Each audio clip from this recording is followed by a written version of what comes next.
రాజకీయ పార్టీని నడపడం 10 సంవత్సరాల నుంచి రాజకీయ పార్టీని నడపడం ఎంత కష్టమో అని చెప్పి నరాలు పగిలిపోయేలా చిట్లు పోయేలా మాట్లాడుతున్నావు. ఎవడ పెట్టమన్నాడు స్వామి నిన్ను? రాజకీయ పార్టీ ఎవడ పెట్టమన్నాడు?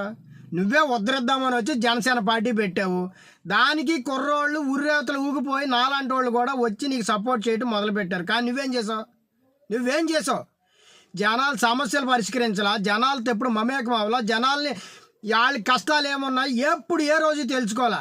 ఒక లారీ మీద వస్తావో ఏదో స్పీచ్ ఇస్తావు పోతావు. మరి నువ్వు ఎట్లా 10 సంవత్సరాల పార్టీ పెట్టి ఒక్క ఎమ్మెల్యేని గెలిపించుకుని ఆ ఎమ్మెల్యే కూడా నీ దగ్గర లేకుండా చేసుకున్నావంటే నువ్వెంత అసమర్థుడివి అర్థం అవట్లా నీకన్నా? ఆనాటి ఎన్టీఆర్ గారు పార్టీ పెట్టిన 9 నెలల్లోనే అధికారం చేపట్టి ఆంధ్ర రాష్ట్రాన్ని ఏలేరు ఆయన. మొన్న కేజ్రీవాల్ గారు అతి సామాన్యుడు ఒక అధికారి పార్టీ పెట్టి ఢిల్లీ పీఠాన్ని బద్దలు కొట్టి ఢిల్లీ పీఠం మీద కూర్చున్న వ్యక్తి కేజ్రీవాల్ గారు.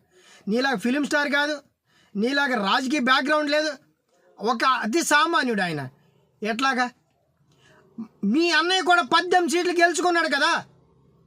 నిబద్ధత ఉంటే రాజకీయం మీద నిబద్ధత, ప్రజలకి మేలు చేయాలన్నా నీకు ఏదో కన్సర్న్ ఉంటే తప్ప రాజకీయం చేయలేవు. జనాలు నిన్ను ఎత్తి మీద పెట్టుకోరు, మెప్పు పొందలేవు. నువ్వు ఇంత ఎదవ్వు అని తెలిసినా, నువ్వు ఇంత అసమర్థుడు అని తెలుసుక ఇంకా భుజాల మీద కాదు నేను నెత్తి మీద పెట్టుకు చూసుకుంటారు. మళ్ళీ ఆ జనాల్ని నువ్వు తిడతావు వచ్చి, నన్ను 2 చోట్ల ఓడగొట్టారు, నా ఎంత బాధ ఉందో తెలుసు. ఎందుకు ఓడగొట్టరు? నువ్వు జనాల కోసం ఏం చేసావు?